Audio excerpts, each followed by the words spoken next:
তোমরা দেখছো যে হাত পরাগায়ন কিভাবে করবে সবেদাতে বা অনেকের কী হয় সবেদা গাছে সবেদা ফুল এসেছে, সে ফুলটা ঝরে যাচ্ছে, শুকিয়ে যাচ্ছে। এর কারণ হচ্ছে সঠিক পরাগায়নের অভাব। তাই সঠিক পরাগায়নটা আমরা কিভাবে করব সেটা নিয়ে আমি তোমাদেরকে দেখাবো। অনেক সময় কি হয়, যদি গাছের একটু খাবারের ঘাটতি থাকে তখন ফুলটা পরিপূর্ণ হয় না, যার ফলে পরাগায়নটা সঠিকভাবে হয় না।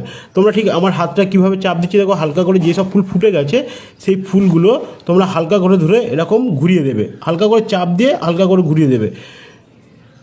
তো এইভাবে হাতের মাধ্যমে নিজেরাই করে নিতে পারবে পরাগায়ন, এবং ফুল ঝরবে না। তারপর কিছুদিনের মধ্যে তোমরা নিজেরাই বুঝতে পারবে যে তোমাদের গাছে সবেদা ধরেছে, এবং সেই সবেদাগুলো ফুলগুলো ঝরে যায়নি। সবেদার ফুলগুলো যে ঝরে যায়, সেই ফুলগুলো ঝরে যাবে না, এবং সবেদাতে